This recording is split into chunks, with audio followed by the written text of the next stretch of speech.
Praise the Lord, my beautiful, blessed souls. Back here with Bruised and Not Broken. We're in Deuteronomy chapter 33. I know a lot has been going on. We're going to get into some things. Let's get started. Deuteronomy chapter 33. This is the blessing with which Moses, the man of God, blessed the people of Israel before his death. He said, "The Lord came from Sinai and dawned from Seir upon us. He shone forth from Mount Paran. He came from 10,000s of holy ones with flaming fire at his right hand." You gotta look into that. Yes, he loved his people. All his holy ones, were in his hand. So they followed in your steps, receiving direction from you. When Moses commanded us a law as a possession for the assembly of Jacob. Thus the Lord became king in Jeshurun. When the heads of the people were gathered, all the tribes of Israel got together. Let Reuben live and not die. This is verse 6. So he's going to break down all of the tribes and what their declarations, what he declared over them. Let Reuben live and not die, but let his man be few. Hear, O Lord, the voice of Judah, and bring him into his people. With your hands contend for him, and be a help against his adversaries. And of Levi he said, give to Levi your Thummim and your Urim, to your godly one. Good morning, to your godly one, whom you tested at Massa, with whom you quarreled at the waters of Meribah. Who said of his father and mother, I regard them not. He disowned his brothers and ignored his children, for they observed your word and kept your covenant. They shall teach Jacob your rules and Israel your law. They shall put incense before you and hold burnt offerings on your altar. Bless, O Lord, his substance, and accept the work of his hands. Crush the loins of his adversaries, of those who hate him, that they rise not again. Of Benjamin he said, the beloved of the Lord dwells in safety. The high God surrounds him all day long, and dwells between his shoulders. And of Joseph he said, blessed by the Lord be his land, with the choicest gifts of heaven above, and of the deep crouches beneath, with the choice fruits of the sun and the rich yield of the months, with the finest produce of ancient mountains and the abundance of everlasting hills, with the best gifts of the earth and its fullness, and the favor of him who dwells in the bush. May these rest on the head of Joseph, on the pate of him who is prince among his brothers, a firstborn bull. He has majesty, and his thorns are the horns of a wild ox. With them he shall gore the peoples, all of them to the ends of the earth. They are the 10,000s of Ephraim, and they are the thousands of Manasseh. And of Zebulun he said, rejoice, Zebulun, in your going out, and Issachar in your tents. They shall call people to their mountain. There they offer right sacrifices, for they draw from the abundance of the seas and the hidden treasures of the sand. And of Gad he said, blessed be he who enlarges Gad. Gad crouches like a lion. He tears off arm and scalp. He chose the best of the land for himself, for their commander's portion was reserved. And he came with the heads of the people.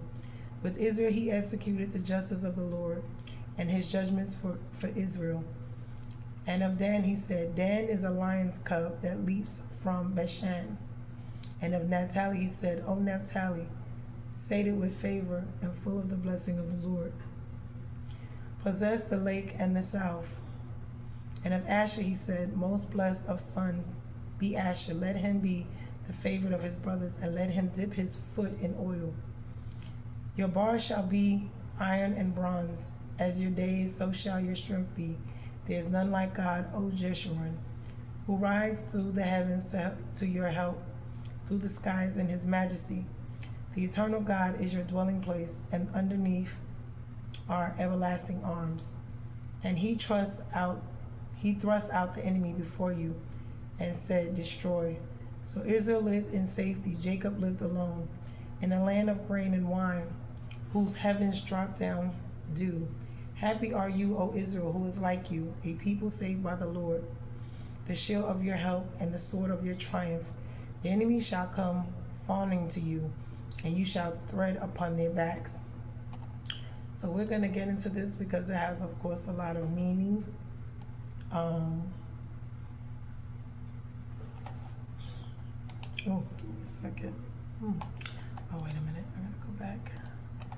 Give me 1 second.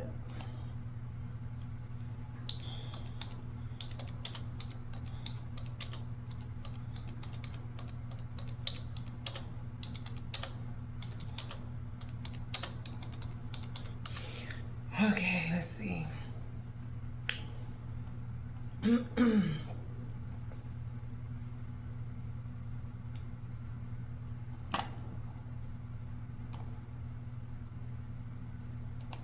Okay, so we're gonna go. It says, okay, give me 1 second.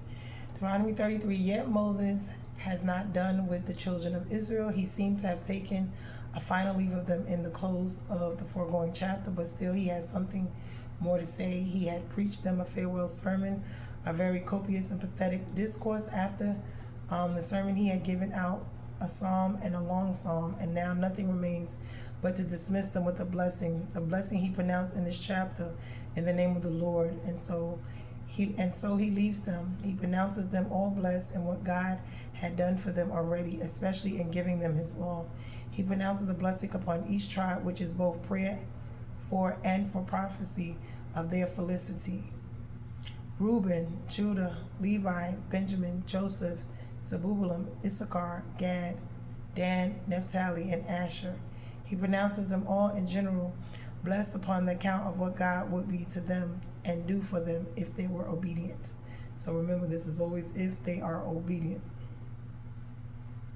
So now we're going to get into it. Okay, let's get into it. So we're breaking down Deuteronomy chapter 33. So the context of this is still he's addressing, this is Moses. He addresses them every verse. Well, he addresses each tribe specifically.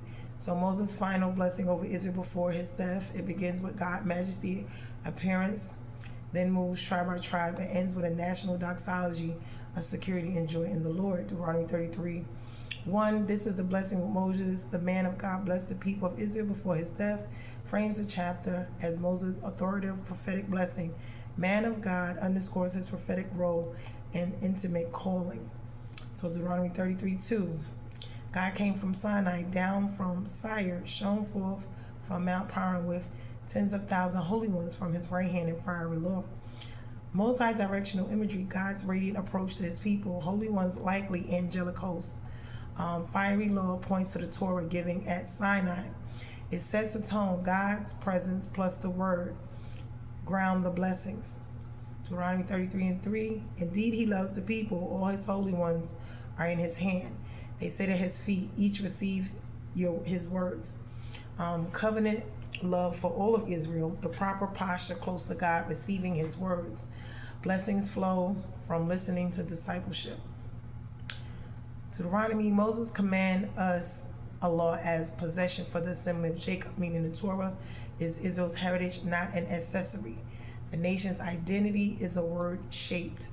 Deuteronomy 33:5, he was a king, Jeshurun, when the heads of the people were gathered, all the tribes of Israel together. Jeshurun, upright one, meaning affectionate name for Israel. God's kingship realized in the gathering and unity of the tribes under his word. Deuteronomy 33:6, Reuben, let Reuben live and not die, but let his men be few. Many translations, let his men be few, or let not his men be few, depending on textual tradition. Emphasis preservation of Reuben's line despite past fallings, meaning in Genesis 49:3-4, of course, when he slept with his father's concubine. Prayer that the tribe endure and not be cut off.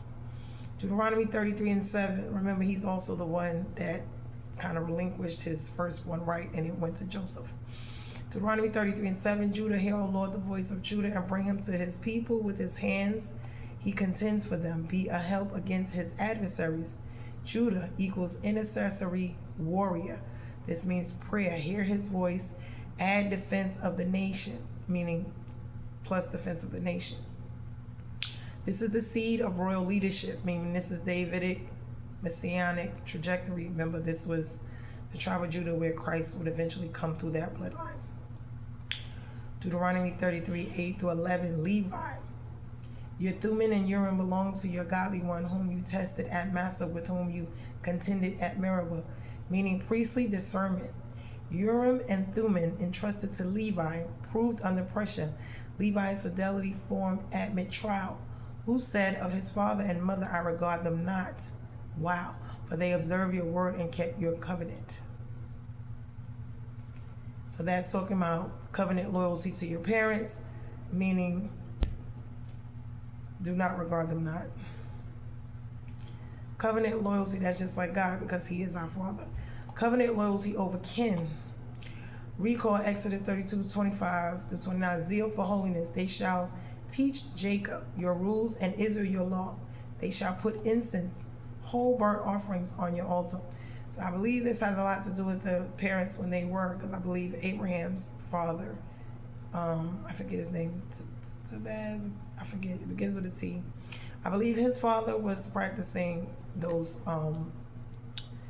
pagan things, and God called him away from that. Levi's twin calling, teach Torah and guard worship. Bless the Lord, his substance, accept the work of his hands, crush the loins of his adversaries, the prayer for provision, favor, and protection for the priestly service. Deuteronomy 33 and 12, Benjamin.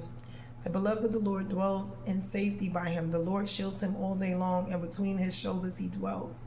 So that's rocked in his bosom. Benjamin equals beloved, picture of intimacy and security, near to God. Temple environs later fall within along Benjamin's border. Presence as protection. Deuteronomy 33, 13 through 17, Joseph, Ephraim, and Manasseh. Blessings of heaven above, dew, deep beneath, and the earth's bounty. Choice fruits from sun and moon cycles. Ancient mountains, everlasting hills, fullness of the earth, and favor of whom dwelt in that bush, meaning the burning bush in Exodus 3. Ooh. Joseph equals provision hub, agriculture, water seasons, storehouse anointing. His majesty is like a firstborn bull. His horns are the horns of a wild ox. With them he shall gore the people to the ends of the earth. These are the 10,000s of Ephraim, thousands of Manasseh, meaning strength and deterrence, meaning the horns, expansive influence through Ephraim and Manasseh. Remember, Ephraim and Manasseh were Joseph's boys that he had, his sons. Deuteronomy 33, 18 through 19, Zebulun and Issachar. Rejoice, Zebulun, in your going out, and Issachar in your tents. They shall call peoples to the mountain. There they offer right sacrifices, for they draw from the abundance of the seas and the hidden treasures of the sand. So I believe they were on the coast. Zebulun trade going out, by the waters. Issachar study tents, commerce plus learning in harmony. Their worship summons the nations. Missional worship and taps coastal resources, means sea and sand. They are part of the sea, meaning along the waters. Deuteronomy 33, 20 through 21, Gad. Blessed be he who enlarges Gad. He crouches like a lion. He tears arm and scalp. Frontier warrior, fearless at the edge. He chose the best of the land. He came with the heads of the people. He executed the justice of the Lord and his judgments for Israel. Remember, Gad pairs territorial initiative with justice, leadership on the border. I believe he's the one that went and fought. I'm not sure, I forget which one. At Meribah. Deuteronomy 33, 22. Dan is a lion's cub that leaps from Bashan. Agile strike from the north, Bashan. Profiles surprise mobility rather than mass. Deuteronomy 33, 23. Naphtali. O Naphtali, satisfied with favor, full of the blessing of the Lord. Possesses the lake, sea, and the south. Okay, he's at the south. Favor plus fullness, beautiful allotment. Sea of Galilee, region and southward. Image of joyful abundance. Deuteronomy 33, 24 through 25. Asher, Most blessed of sons is Asher. Let him be favored by his brothers. Let him dip his foot in oil. Esteem among tribes. Oil evokes richness, olive abundance. Your bars gates shall be iron and bronze. As your days, so shall your strength be. Fortified infrastructure, durable strength that matches each day's needs. I believe he worked with his hands with the iron and bronze. Deuteronomy 33:26-29. National doxology. There is none like God, O Jeshurun, who rides through the heavens to your help. God equals transcendent helper, heaven rider, acting for Israel. The eternal God is your dwelling place, and underneath are the everlasting arms. He thrusts out the enemy, meaning destroy. Eternal refuge, everlasting arms, decisive deliverance. So Israel lived in safety, Jacob alone in the land of grain and wine, whose heavens dropped down dew. Fruitful peace and security under God's reign. So Jacob was, one of the chosen. Happy are you, O Israel, who is like you, a people saved by the Lord, the shield of your help and the sword of your triumph. Enemies shall come fawning to you, and you shall tread upon their backs. Climatic identity, save people with God as a shield and sword, means victory assured by him.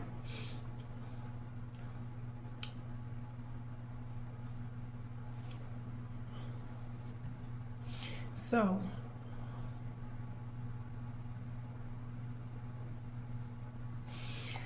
we're also going to look at this from what, excuse me, I'm a little sleepy today, from what is going on in the world, and we're going to look at what is going on in the world.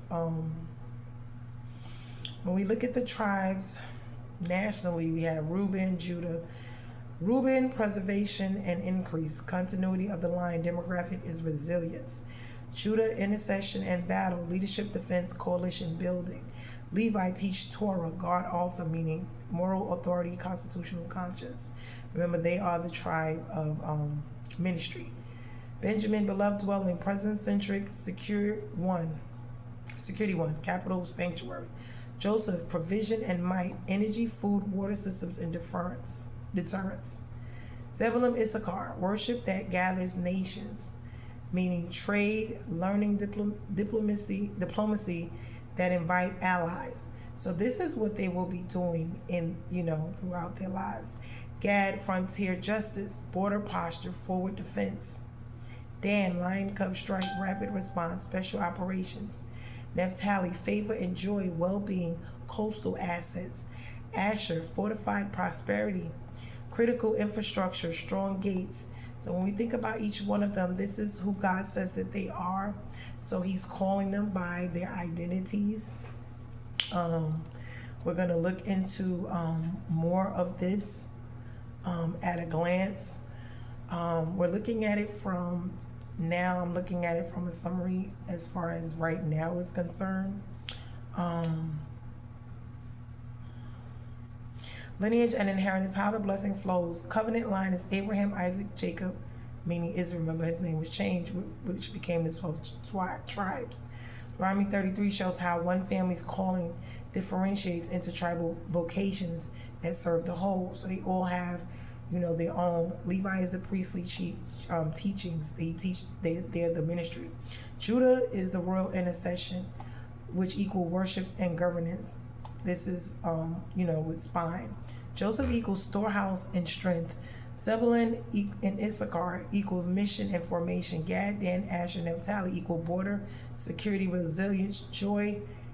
And Benjamin equal presence, core near the sanctuary. Land as vocation. Geography is not a random. Place equals calling. Coast, interior, frontier, fortress. Spiritual themes, identity, worship, and holiness. God enthroned among his people. Theophany, Torah, kingship, Israel's strength begins with God's presence and word. Levi's example, integrity under pressure, teaching the ordinances, blessing the people, meaning truth and worship, sustain national life. Worship that draws nations. Zebulun, Issachar, call the people to the mountain, meaning mission through worship. Security and belovedness. Benjamin between his shoulders. Intimacy is strategy, meaning he's holding them. Provision, plus deference, meaning Joseph bounty and horns, point to economic capacity paired with defensive strength. Natural, meaning warlands, how blessings map to statecraft. Judah, intercessory, warrior, leadership, prayer, action, and defense. Okay, we didn't went through them. Prophecy, connections across the scriptures. We're going to look at it. In Genesis 49, Deuteronomy 33, Moses' blessings developed Jacob's prophecies, meaning Judah's rule, Joseph's fruitfulness, Dan's boldness, Asher's richness. Psalms, prophets, the opening Sinai theophany resonates with Psalm 68:7. Imagery of God marching with his people. Messianic arc, Judah's intercessory warfare, sin blossoms in the Messiah. The Lion of Judah, nations drawn, Isaiah 2, Micah 4. Zebulun, Issachar calls the people, foreshadows pilgrim nations ascending to God's mountain. End time security, the doxology preview the final refuge and victory themes developed in the prophets and revelations. So when we're thinking about what all is going on, we see how these people, although when we're talking about oil, we're talking about landmass, these regions have so many natural resources in them. And it's a shame that because they're being depleted, especially by these other nations, because they're being depleted because they are being used for their, especially Africa, because Africa is one of the main, ones that are so rich as well. But when we look at it, especially from the sense of when it comes to being exploited, oppressed, and all of these things, this is why I was talking before, and I said Babylon is not just a system, a kingdom that's just in America. These Babylonian, Roman, Persia places, the Greek, all of them that were against them, these ites, the Canaanites, all of them are still here. These governmental systems that they have never went away, as we can see, including the worshiping of their gods. When we look at all of these things, we look and we see exactly what's going on, because they all have some form of, worshiping of the different gods. And this is something that God specifically told them not to do. So now these things were learned typically in Egypt, in these different places where they celebrated these other gods. I know Esau and the Edomites took God out of everything. They went and they became wealthy and did when they lived in high mountains, and they always was, hovering. But remember, Esau and Jacob are twins, they're brothers. But remember, Jacob was the one that got the blessing because he tricked his brother, but it was still supposed to go to him anyway. God had already spoken it. And then, he's always had issues. He always hated his brother. Remember, he also gave up the blessing for some food, which, he didn't think nothing of his birthright, which was responsibility, was blessing, was all of these things, covenant, land, inheritance. So he took it not for granted. He didn't take it seriously. When we're looking at what is going on now, and we see how, between their oil and all of their natural resources over there that are, major economic,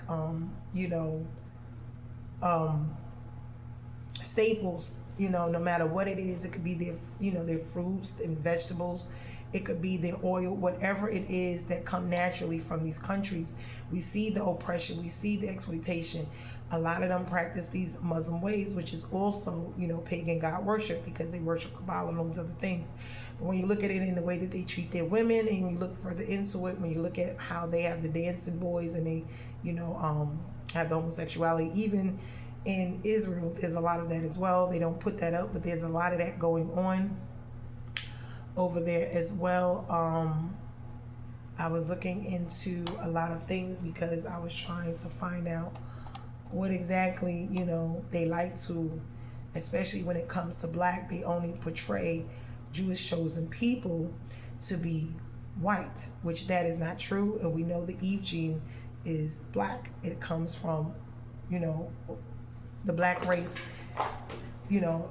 everything originated from. But when you look at the dust in the ground, you will see when God breathed life into it, what color is the ground? It's brown. So I mean, this would make, and most people in those areas are not white. They are with some type of color.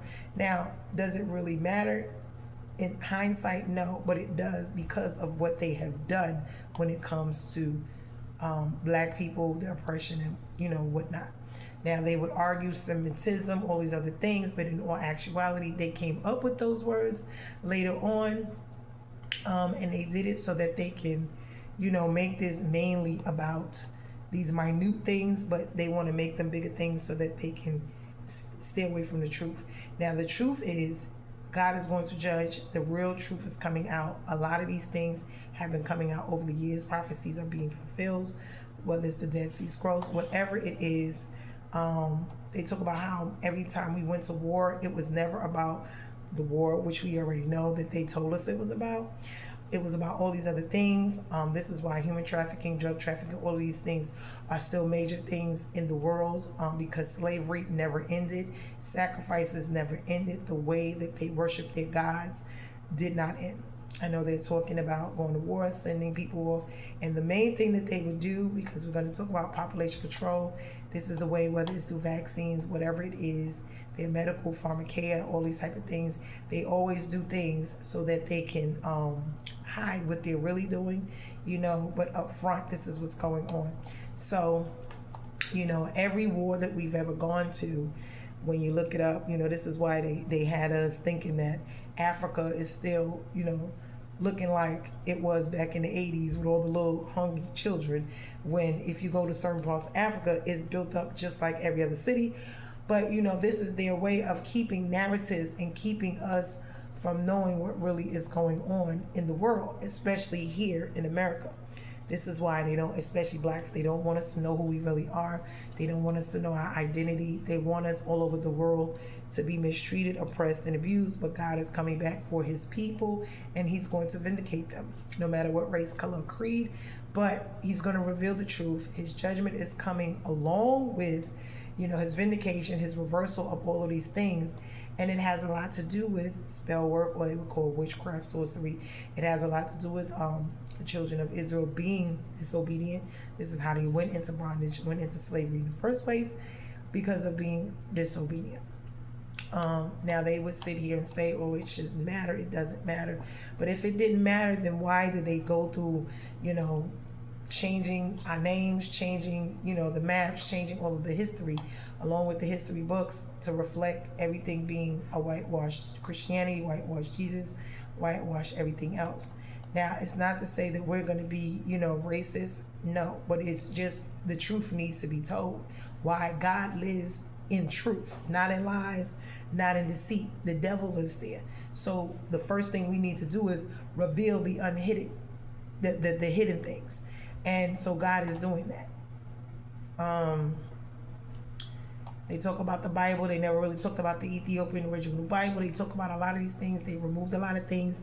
They make it seem like King James and all his people in the Catholic Church, which is another cult situation. If you look into it, all of these other religions are based around the same stuff. As we can see, this is around the time now we're going into, the Resurrection Sunday and on Palm Sunday, which they take for their own worship of Ishakar and all these other gods and goddesses, which is what they worship, the fertility, the egg, the bunny, and all those type of pagan god rituals. And this is what they do.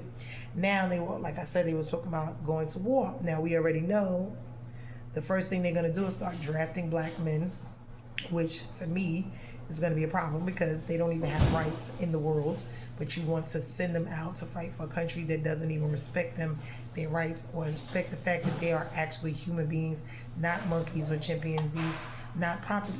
That I have a problem with. So, but you send them out first because you want them to go fight for a country that doesn't even recognize them as a human being and mistreats them, as less than even animal. So these are the things. But when we're looking at all of these things, on top of them having the Epstein situation with Hillary Clinton and Bill Clinton up there, which I found was just like ridiculous, because I'm sitting here saying to myself, excuse me. After all these years, they're bringing it out, but are they actually going to arrest and do everything else? Because when Bill Cosby, when R. Kelly and all the rest of them, which are just pawns in their stuff, when anything came out, they were arrested all along. Everybody got arrested, went to jail, whether it was 30, 40 years ago or not. So we see how all of this plays in. I told people before, look into your history books, especially the amendments, and see the laws that are written. because even in certain states, most of these laws are still there. And this is why you can go to these little hick towns and Confederate flags is still waving and they still go by these laws, because this is what it is. Also, maritime law is another thing, because that is another way that they get away with a lot of stuff, because when you look into it, like I said, black people are considered technically to be property. And although they are sending back a lot of the Hispanics, I believe they will eventually start trying to send us back. But along with that, a lot of blacks are leaving to go to these other places, especially Africa being one of them, which is cool, but you must do your research, because a lot of them is the reason why we were in bondage as well, because a lot of them were along with, the slave trade. They trade us for, whatever it was, because their tribes was at war. And, a lot of them were those ites as well that were against the children of, of Israel, the children of God, the chosen children as well. They didn't like them. They didn't want them around. They wanted them, gone. And so they aided in, the transatlantic slave trade. But remember, they've always used our own people to be against us. So this is nothing new. We've seen this, and it's not just a natural thing. This is a spiritual thing. So when we start looking into these things, whether it's our family, whether it's our friends, closest people to us, those will always be the first ones that Satan, Lucifer, the devil, his kingdom, the systems will use. We see it even with Jesus. When it came to Judas, he was part of Jesus, inner circle. So when we look at these things, we must understand that. Now, I was in here looking up some stuff, and they got upset with me because I was asking questions that they did not like. They didn't want to answer.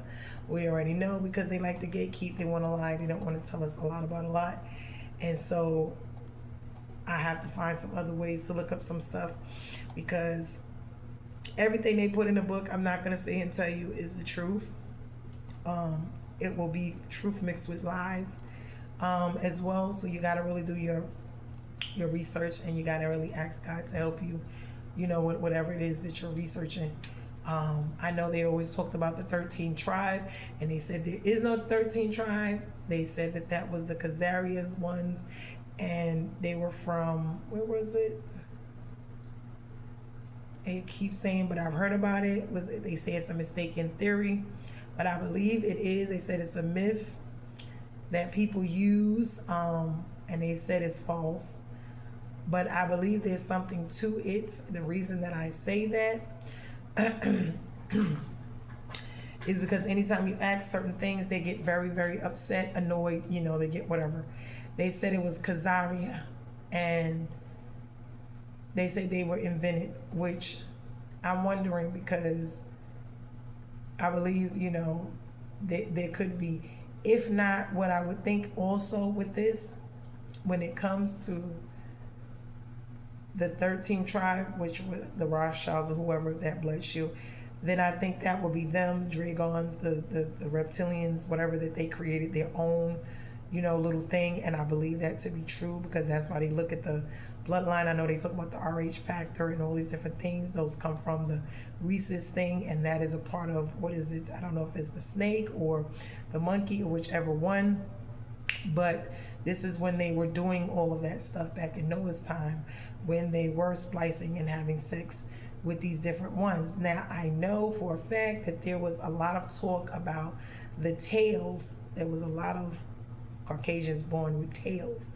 And so that would explain a lot of these things too, where they would have them cut off, because they was told about having sex with the animals. Now, those are part of their ritualistic stuff as well. So now, like I said, when we look into all of these things between Esau and Jacob, Isaac, Ishmael, the 12 tribes themselves, good morning, the 12 tribes themselves, all being relatives, because remember, they're all related. Don't get it twisted. They're either brothers, cousins, something. They're all related. All of them fighting over these lands, and then you got the outside people who are coming in to help do a lot of stuff as well, which is mainly, Satan loves to get involved in a lot of these things. And so what they're saying is Shem's children is from Middle East. These are Jews, Arabs, Assyrians, Persians. This is Abraham's line, and they're talking about Isaac and Ishmael. Then there's Ham, which is the African Canaan, which is the chosen people. They are part of it, but they never speak of them. The Egyptians, Ethiopians, and the Canaanites, Africa's earliest nations. Then it's Japheth. Remember, these are Noah's sons. Europe, Russia, Greeks, Romans, Slavs, Celts, Indo-European world. So now when we look at these things, we must understand, but they never speak about the Africans. They never talk about the blacks as being down with the chosen or in the lineage at all. They always put these pictures up of all these other races, and they make sure of that and certain of that. Now, anti-Semitic, white supremacy, all these other things, this is what this is about. When they talk about Japheth, he's the father of the Indo-European peoples. These are the Gomers. They were the early Europeans. Magog, northern people around the Black Sea. Javan, Greeks, Mediterraneans, Madai, Medes, Tubal, Meshech, Anatolia, Caucasus, Tyrus, the Thracians. And then you have the regions that were settled, which were Europe, Russia, Turkey, Caucasus, parts of Iran, northwestern Asia. Japheth is the father of the Europeans, not Shem. This is what they're saying. Then they're saying that when it comes to Ham, he was the father of the Africans and the Canaanite people. But like I said, they never really speak or talk about blacks being a part of the tribes. They always make sure that they conveniently leave that out. Now, Ham's people are Cush, Ethiopian, Sudan, Mizraim, Egypt, Put, Libya, Canaan, land of Canaan, Israel, Lebanon, pre-Israelite era, Philistines from Chalchuim, Hittites, some branches.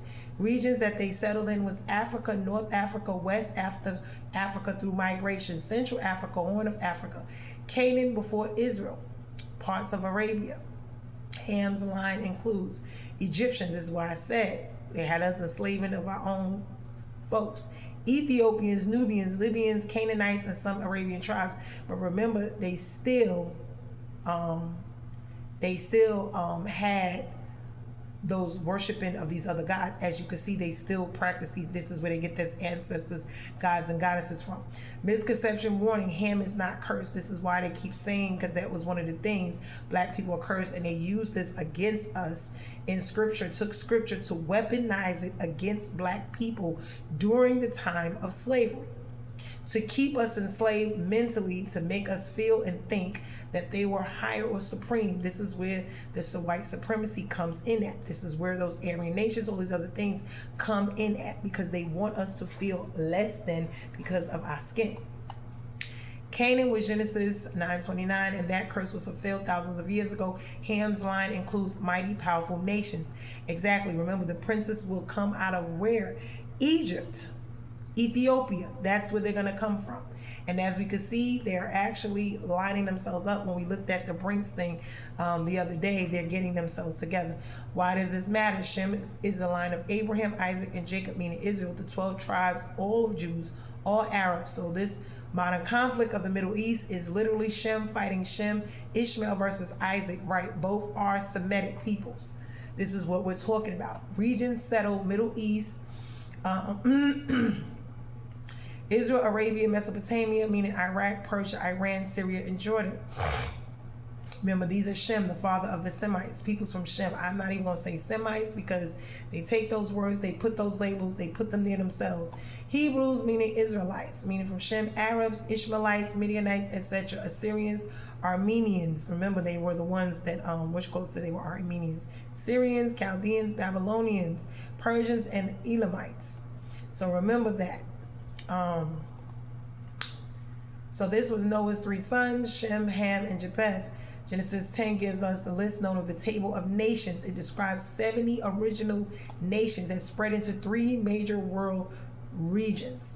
All humanity coming from these 3 lines. So this is how this breaks down. Now, when we look at where they are as far as religious practices, we look at the different ones that have spread over that diaspora. When it comes to being over in China, in that area, they're doing more of the Buddha thing, but it's still worshiping of the gods. When you're over in, the Muslims, they're worshiping Allah and what's the other one? Allah and what is his name? Muhammad, which they both, when you research them, Kabbalah and all of that, when you research all of that, I'd be like, I don't even understand, but here they go with the cube and all this other stuff.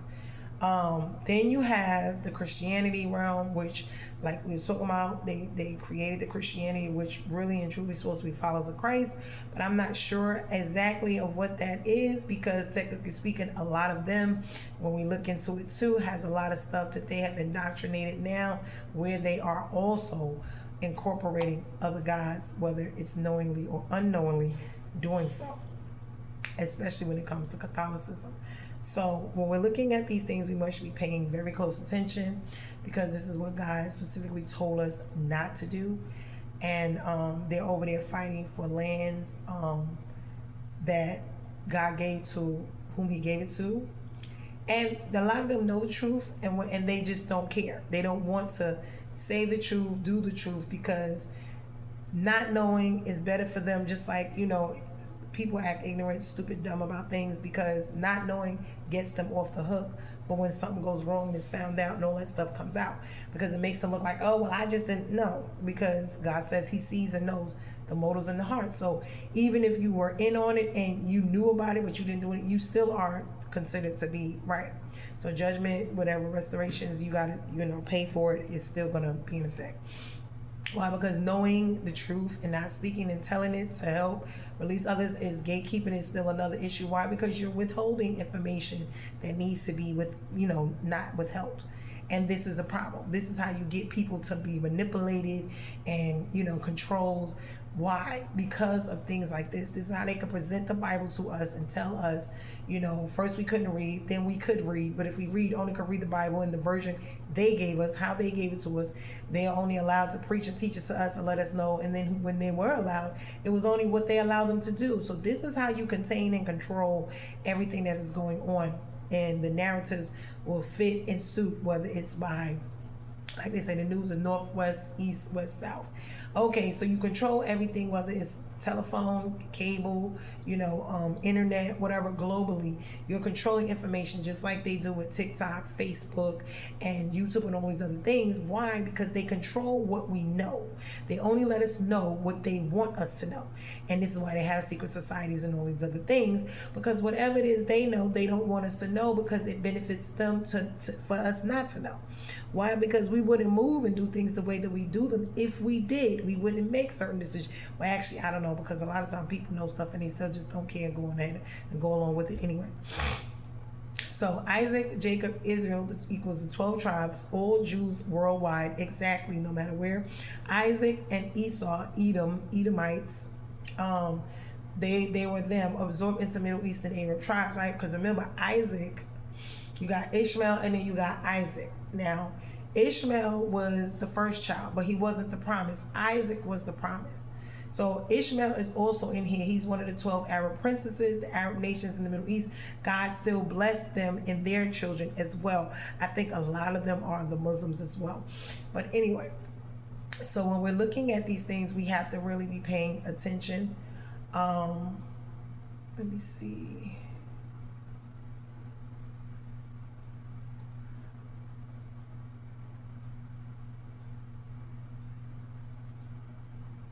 And remember, it doesn't matter, because God said he hated Esau, but he loved Jacob, but he hated Esau. Now, I believe the Edomites, Esau's children, a lot of them came from the Caucasus Mountains, because remember, they lived high up. And I believe that's who those people are. I believe so. And I believe them Ashkenazi Jews. I believe that's a lot of where they came from as well. And that's where they get the caveman and all of that, where they want to put the monkey and all of that on us. Like I said. They say today Ishmael's descendants are primarily Arab peoples, which is probably the peoples, the Palestinians and all of them that are there, but they're killing them off. Buddha tribes, many tribal groups throughout the Arabian Peninsula. These include people of Saudi Arabia, Yemen, Qatar, Kuwait, UAE, Jordan, Iraq, Syria, and some Palestinians, parts of North Africa through Islamic expression. So most Muslims trace spiritual heritage to Abraham through Ishmael. So remember, Ishmael is the oldest child, but he is not the promised child. So now Ishmael had 12 sons, and the 12 princesses was Nabioth, Kedar, Albiel, Mibsam, Mishma, Duma, Massa, Hadad, Tema, Jatur, Nephish, Kadima, and these became Arab tribes stretching across northern Arabia, western Arabia, Jordan, Syria, and parts of Iraq. So when we're looking, those was Ishmael's sons. Okay. So, but remember, God blessed him. These were the sons that Abraham had with Hagar in Genesis 16. But he also blessed him. So now we're going to talk about Isaac's children. So Isaac's children are Jacob, meaning the 12 tribes of Israel. Jacob, Israel. He fathered Reuben, Simeon, Levi, Judah, Issachar, Zebulun, Benjamin, Dan, Naphtali, Gad, Asher, and Joseph. And Joseph also, they included his 2 boys, Ephraim and Manasseh. Now today's Isaac children, he is the promise. Israelite descendants include Mizrahi Jews, Middle Eastern, Sephardi Jews, meaning Spain and North Africa, Ashkenazi Jews, they say in Europe, Ethiopian Jews, Yemenite Jews, and Samaritans. Others of Jewish identity worldwide, all Jews, no matter where they live, trace back to Isaac through Jacob, meaning Israel. So now, Isaac had 2 sons. Remember, Esau, which was the Edomites, and Jacob, which was Israel. Those were the twins. Remember the 2 nations that were war. Remember Jacob, I think Esau was red and hairy, and I believe he was Caucasoid. That's why, and I believe Jacob was black. Isaac equals son of Abraham and Sarah, Genesis 17:21. God says the covenant will continue through Isaac, and Isaac shall your seed be called, Genesis 21:12. But remember, he also blessed Ishmael and his children as well. So when we look at this, we're looking at it from all the way, because we want to know who's who and what's what over there. Now, if we look at the maps from back then, we can kind of basically see whose territory is what. Of course, they don't want to be truthful about these things because they don't want us to know the real true lineage, especially when it comes to black people and what our true inheritance is when it comes to these things as well, because we also would have a partake of whatever is going on over there, although we're always the ones that are left out when it comes to the oil, the money, the finances, the inheritances. And this is what God is talking about. Whatever was stolen will be given back. Why? Because a lot of this was stolen. You got to think about it. Our inheritance, our identities, our mental, emotional, physical, financial, and spiritual well-being was robbed. It was stolen from us, literally taken away by the thief that comes to steal, kill, and destroy, the robbers. Why? These are the ones who did not want us to have anything. They wanted us to work. Whatever spells, rituals, whatever it is they did, whether it was, the actual witchcraft and sorcery, or the manipulation, or the controlling mechanisms like slavery and the Willie Lynch letters. Either way, they were used as weapons against us.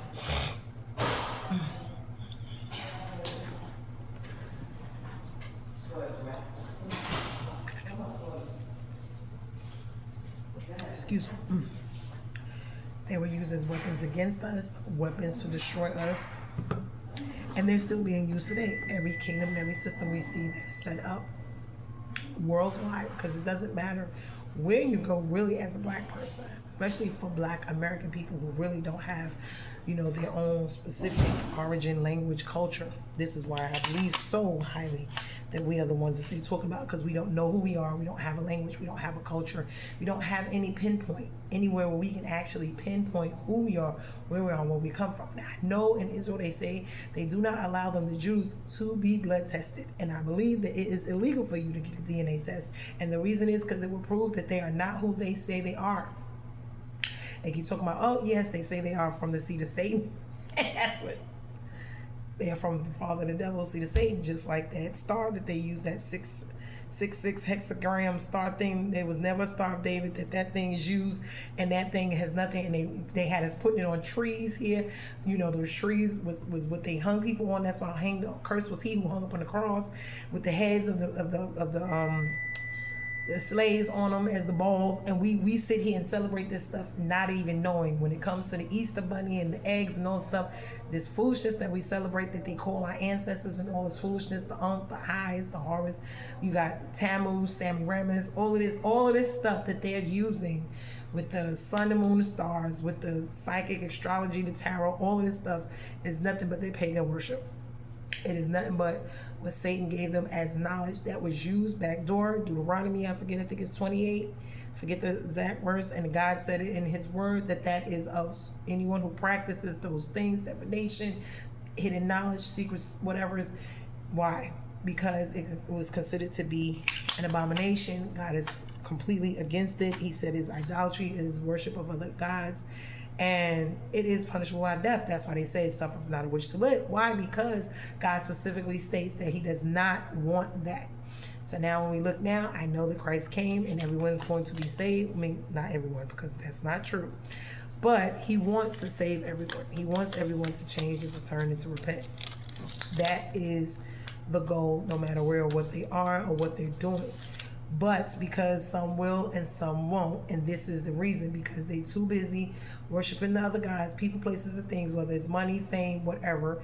They are so intertwined, they can't leave it, they can't give it up, they don't want to, they refuse to, like Nebuchadnezzar and all the other ones, I believe, in the Bible. They refuse to give it up, and because they don't want to, they continue to do whatever it takes to keep and those things going on, whatever it's vanity, changing their bodies, doing this, doing that, for the money, the power, the fame, for the wealth, whatever it is that they're doing.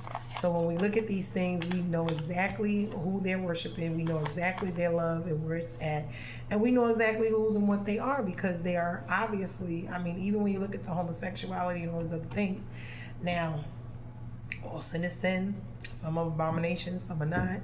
But when we look at them, we got to look at them from, where we are.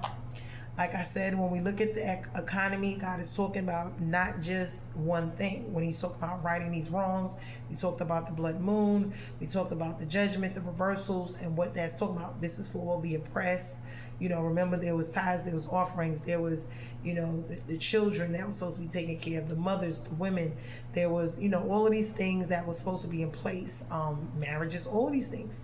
And so whatever it was that is not going on, the oppression, the depression, the, manipulation, the sorcery that is over these people, this is what this is talking about. So when we look at it, we get a clear eye view as to what is going on with us, with the world itself. Remember, everything that goes on in the natural has already been going on in the spiritual. So we talk about prayer, fasting, and worship. We do that in the spiritual realms to fight. That's how we fight, to combat whatever they're doing. Why? Because if we're not, then whatever they're doing is just going to land, meaning whether we know it or not. That's why we have to pray and ask for forgiveness and repent of all of the stuff in our bloodlines. The curses, whether we know of them or not, because we don't know them, does not mean that they're not there.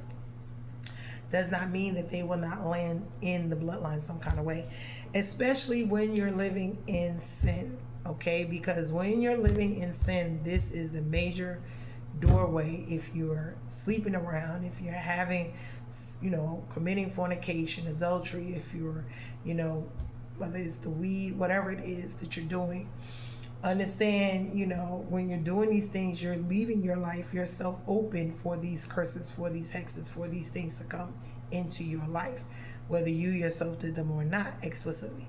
So because they're there, this is even sickness, disease, and poverty. So we must understand it's the marriage thing, if you ever get married or not, if you ever stayed married or not, all of these things.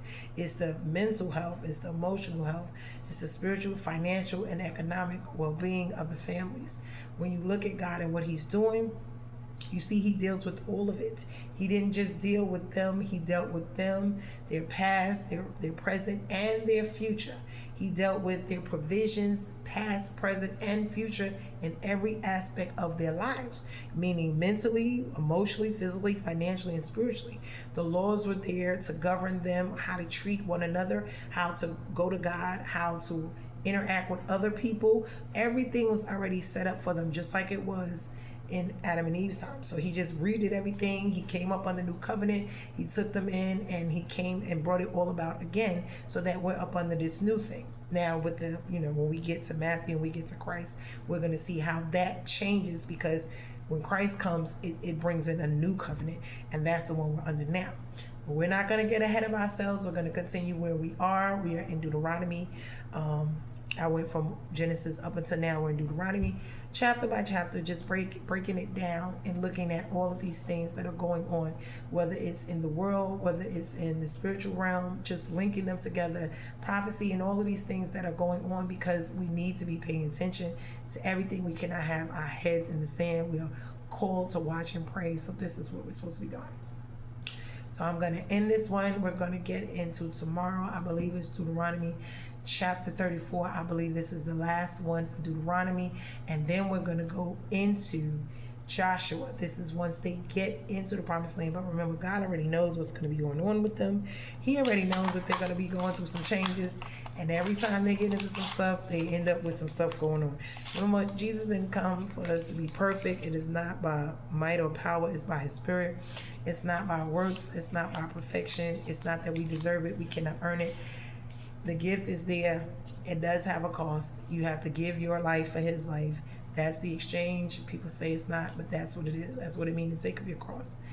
Please understand, getting saved is not going to mean that your life is going to be, oh, I'm going to be wonderful tomorrow. Because understand something. Once you get saved, you go on the devil's hit list. That means everything in your life will come under hit, attack, and target. Why? Because now you have become enemy number one to Satan and all his systems, his kingdoms, principalities, powers, and rulers. On top of that, the networks and the webs of the witches and warlocks and whatever the heck else, covens, whatever they call them. Remember, the kingdoms and the systems are like we see government, we see all this is what we're talking about. Then we have the principalities and powers and rulers, but there's some here on earth, which are human form, and then we got the ones in the spiritual realm, the ones that people don't see. But either way, they're working with each other, and that's why we're getting what we're getting. So when we look at, all of this hidden knowledge, all of these things, remember, they've been doing these things. Okay, I believe the sea masonry came from the fallen angels. All of this knowledge that they're claiming was new and all of this is not. It's old, but they reinvented it, repackaged it, and presented it to us like it's something new, when it's all actuality it's not. So, and if you go back in your history books and you look, you'll go back in the Bible, you will see where they started making iron, where they started making weapons, where they started making all of these things long before what we see now. Now, did they improve? Yes. Did they alter and make things? Yes, they have. But it is not anything new. So with that being said, we are bruised and not broken. I'm going to end this one out. This is Deuteronomy chapter 33, I believe. And then we'll do 34 tomorrow, and then we'll go into Joshua. So be blessed. Like, share, comment, and subscribe to the channel. I hope this word was a blessing to you all. And continue to... Okay, I'm already. Continue to watch and pray. Pay attention to what is going on. Prophecy is being fulfilled each and every day. If you would like to be a blessing to me and my family, you can. I do have in my description box where you can cash at me there, whatever you want, if you want. If not, it's not something that I require. God is my provider. He continues to provide. He has always provided for me. And until the next word, be blessed, you beautiful, blessed souls. We are bruised and not broken, and I am ending this one. Love you guys. Be blessed in Jesus' name. Amen.